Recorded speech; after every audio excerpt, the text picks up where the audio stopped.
All right, let's move on to the some questions about iTech Hub US. And you are here not just as a teaching artist, but at the same time, you are the one of the representatives of iTech Hub. Um, how does it came about to collaborate as a US hub, and how you guys trying to organize it? And could you, well, Miko, would you like to explain first? I just want to echo what Gina was saying about ITAC 5 being so powerful, and people still talk about it. And I will say that it was the first conference I went to during the pandemic to Oh see yeah. that really worked, that where you got to interact with people even in the different time zones. So that was very exciting. I think when the hub was approached, we really looked at Gina and I sit on multiple committees, different committees, both Teaching Artists Guild and then other groups that we sit on. And there's so much overlap. And we started talking about what are the best ways for us to collaborate so that we could be a hub in the US, knowing that the US is incredibly complicated and diverse. Every state has a whole different set, a different, and within every state, there's a different culture and community. So even saying, oh, we're the US hub is kind of a big thing. What we try and do is represent a collective of voices of teaching artists. We look at Lincoln Center, as you all know, as one of the premier arts organizations in the country. And TAG is really grassroots. We're almost all volunteer led. We have teaching artists from all over the country.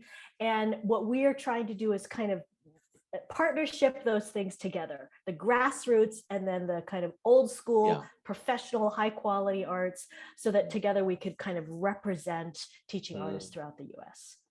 What's really a beautiful challenge is that we are learning how to bring these organizations, grassroots and cultural organization, together. So this in itself is kind of a wonderful inquiry project, right?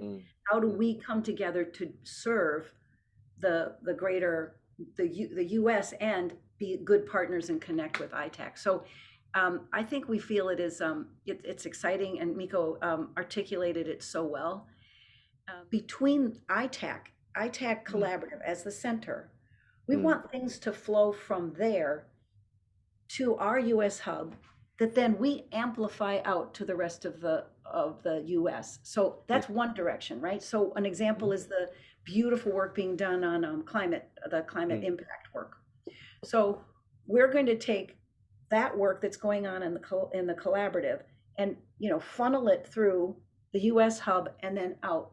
So that's directional. And then we're going to also highlight things going on in the US and turn it and send it back to ITAC. So we really were very conscious that the best way to honor a role that's called the US hub is to make sure that the examples, the practice, the collective action is actually flowing both ways. We're amplifying out and we're sending back.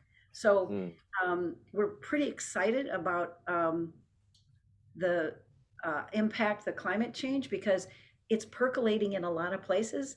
The Lincoln Center campus is considering lots of different actions around that. So we feel like right now that's such an important part of the collaborative's work that we can definitely create our own kind of actions around that, and then send that back about, well, here's what we've tried here, or there's lots of details around this because the climate impact had a lot of proposals sent in. So we have this idea, well, who were all the people in the US that sent in a proposal that wasn't accepted? Can we meet with them and try to actually lift up their work?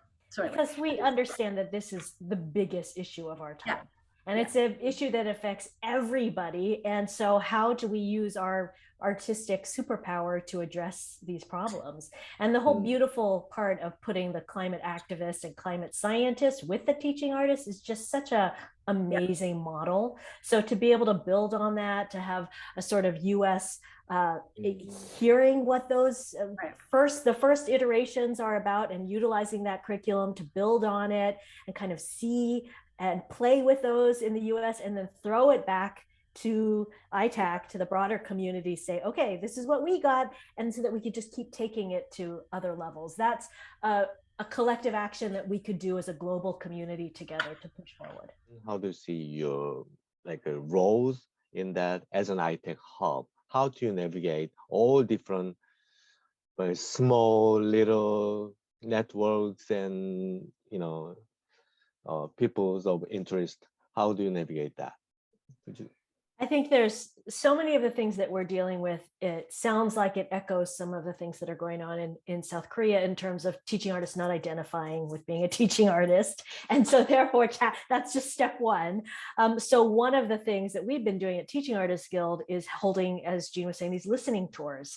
And for the last 18 months, we've held listening tours in many, many different states and territories, really talking about what are the needs and issues of teaching artists. Yeah.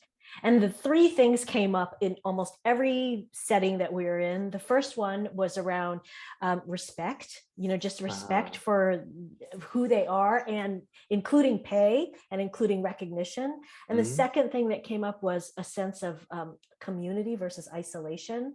Teaching artists often feel like they're just by themselves. They don't get to be around other people because they're going to teach, no matter where that is, they're by themselves. So they don't get to chat with somebody about it. And the third one was anti-racist resources. They really wanted tools to address what is going on in the US right now. So all of that, we've been holding these tours, and we're building up to, in April, having our first ever national convening of teaching artists. It's going to be online in April. And for the first time, we're being actually sponsored by our federal government, which is really new and different for us. So our federal Department of Education, our National Endowment for the Arts, the Hewlett Foundation, and Arts Education Partnership are all helping to support this. And the gathering is focusing on those three top concerns of teaching artists. So we're trying to get folks from all the different states and territories to hold regional convenings, either before or after or right around the convening. And so our ITAC hub, Jean and I will do one in connection with that, so that we can also, let people know that, yes, as we're building up our momentum in the US with teaching artists, this is also happening around the world. And join us to that, in what's happening around the world, and to talk about this climate project that we're going to work on. I think the word convening is what's so important here, is certainly something that Lincoln Center can do and is doing with our new Activate program, which is actually professional development, and it's year round. And it's convening artists and educators to come together. It's also convening finding other people around the whole country that we can bring forth their practice and put it up so that others can learn and grow from these, the way this group is solving problems, right? So I think something that I would say to all the Korean teaching artists is understand that the other teaching artists are your greatest resource. We are great resources for each other. No, I just know that when all of a sudden I'm in other meetings and this, and all of a sudden I get in the meeting with all the teaching artists, I'm like, okay, because I just feel that, I feel there's a shared values. I'm not trying to convince anybody of why something is so important, or that the why of what we do is so there. And you know what? That shared values gives me this incredible grounding. And then I can reach out and I can learn from, and I can offer. But I think this idea of both convening and understanding that we are greatest resources for each other is something the Korean teaching artists will continue to find for themselves. The collaboration, the sense of community is often created because we are making together. That changes a room. It changes a Zoom room. It changes a studio.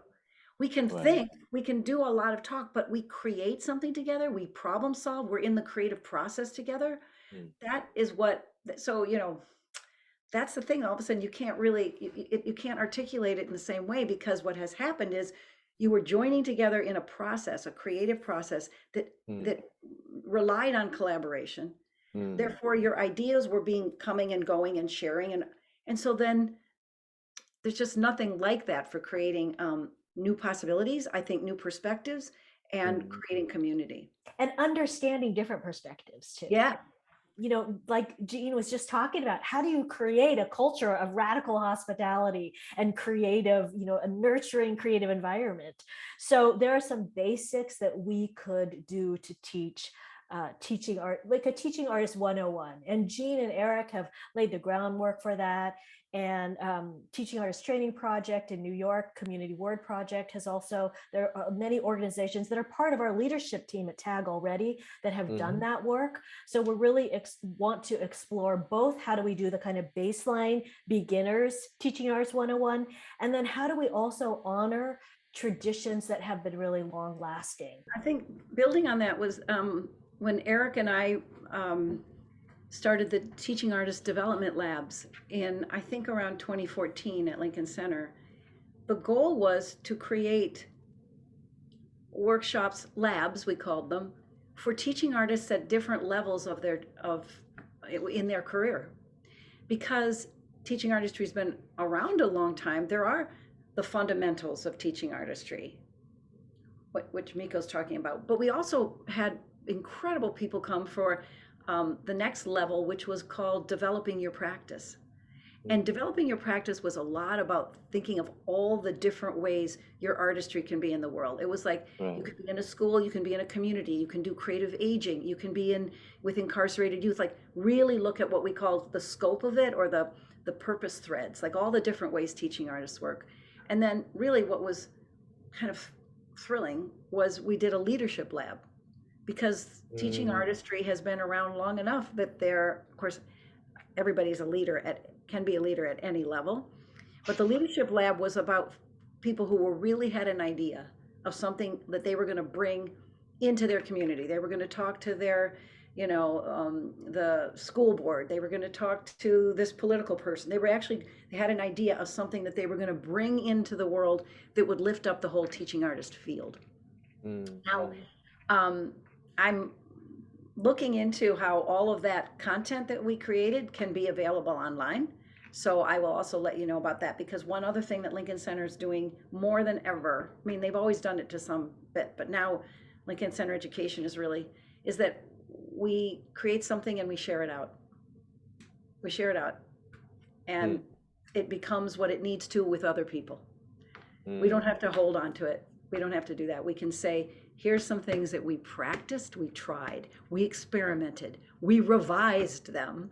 And now that we think that we've revised them enough, now we want to just give it to you. And how can this work in your community, in your country? So that there's a sharing of, like, the whole field gets lifted up by work we do, right? You do an experiment, everybody learns from it. So that's kind of that's how we're thinking about sharing content now. It might be a silly question. Did Lincoln Center had any objection of what you were trying to share, all those experiments from years in the past? Because we put our money, we put our energy, and we have the rights for that data or for that results. We don't have to share it for free. It's a silly question. No, it's not silly, and I'm going to answer it, and then our current CEO, Henry Timms, is the one who started Giving Tuesday, where it was a response to the Black Friday and the kind of consuming, and this was the giving. And he was thrilled when he began that with a colleague, and it's just taken off. Okay. Not everybody that does Giving Tuesday now knows that Henry Timms did that. So I'm saying that as a new leader, he has only been with us a few years, and he came on in May, before the March of when COVID shut us down. So, he came on and then started a few ideas. But from the very beginning, he has asked us all, in all of departments, but certainly education, because we have content that can be shared, is to see where the gap is. What is missing? What's missing? And part of the reason we're not in schools right now is that there are over 200 organizations in New York City alone who now work in schools. We Right. started working in schools because it was a gap. It needed something. So he says to us, where's the gap? Where's the greatest need? Get the idea, try it out, revise it, and then send it out. Give it away so that people can have ownership over it. So it's part of it's actually part of our new way of thinking. And but isn't it a beautiful thing to think about? Because the other thing is the gap. Where is the need? Love it. Not what do I want you to have? What is the need? And then I love that. and then to figure out how that might be filled. And what I also love is when we did our first Activate in July 2020, which was free. You know, it wasn't like our summer forum where it was 300 people in person. We had 1,700 people register, and it was all free. And Henry Tim spoke with some of us beforehand, and he used the word service. We are it's a service. We are in service.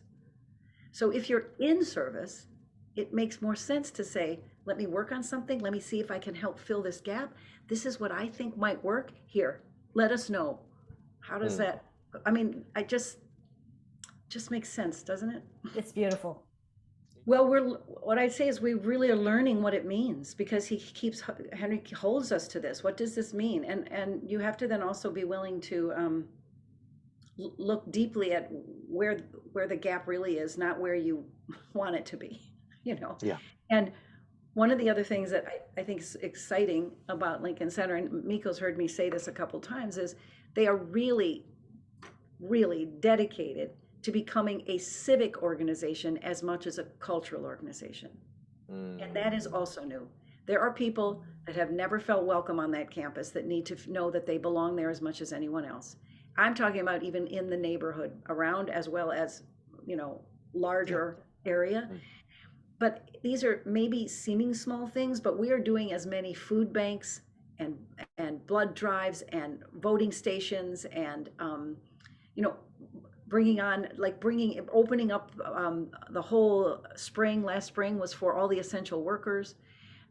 It just feels as if they're questions they're asking themselves as a large organization, and looking at the world around us, both our local, our campus and our neighborhood, as well as, you know, larger into the nation and the world, is what can Lincoln Center do that other places can't do, and therefore they really should. As a hub, iTech hub, and you have lots of ideas, and you have been practicing already, and you have a lot of challenges ahead. What do you see? What do you expect from maybe 3 years or 4 years from now as an iTech hub? What kind of things do you expect, and what would you like to see? That we said that maybe this relationship that Miko and I are working on with these two organizations is just the first US hub.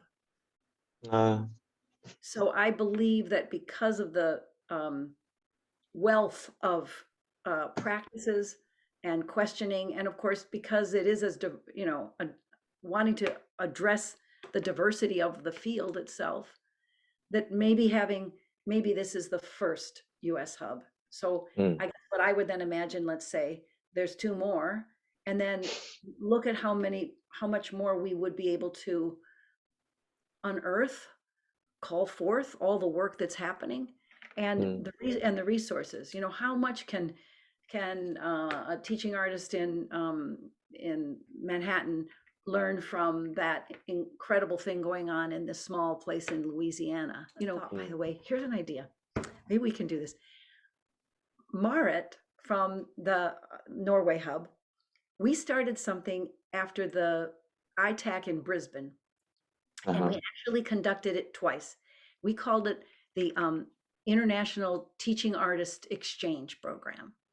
And because when you go to a conference, you go to let's say you go to somebody's session, and it's fantastic and you love it, but you're seeing them in either in a breakout room, you know, at a conference center, or you're seeing them on Zoom, and you understand and you love it, but you're not getting a real feel of it. So what we did was I was a TA over in Norway for 2 weeks, And Oh, I love Questions? this. I love this teaching artist exchange program, Jean. I think that'd be so great. How all of us would want to do that.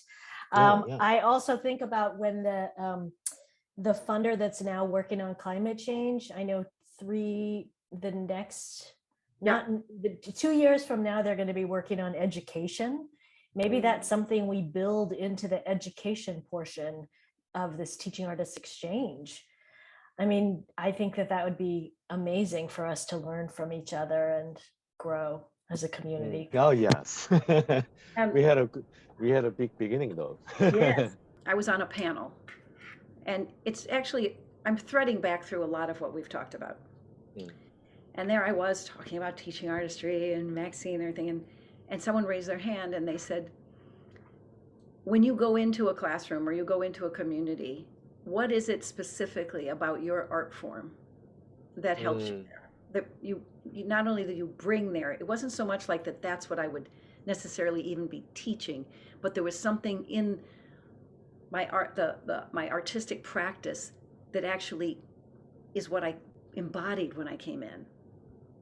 And I loved the question because I was like, I was very much in the teaching artist, not the teaching artist component. And I thought about it and I said, well, at that time I worked with middle school a lot. And I said, well, in my theatrical clown work, I know that is based on the idea of vulnerability and resilience. And that both those, vulnerability and resilience, are what your clown, part of you, your clownness, knows how to balance. And I realized in that moment when that person asked me that I had not identified that is what I walk into a room or a classroom or a studio and wherever I'm, in some kind of arts learning. Because without the vulnerability, you're there to build relationship. And if you're bringing in your own vulnerability, you're being honest that you're a human without all the answers. But the resilience is that you also trust your own creative process to come up with new solutions. So it's kind of this movement. It's a movement from vulnerability to resilience, from vulnerability to resilience. And I think that is something that my art form taught me, which really gives something to my teaching artist practice. It's beautiful. Samnida, teaching artist in Korea, thank you so much for checking in with us. And we look forward to finding ways to work with you in the future. Great. Thank you, wonderful Korean teaching artists. We are thrilled to feel like we are part of your community, and we invite you to be part of our community, and we will grow together. Thank you so much.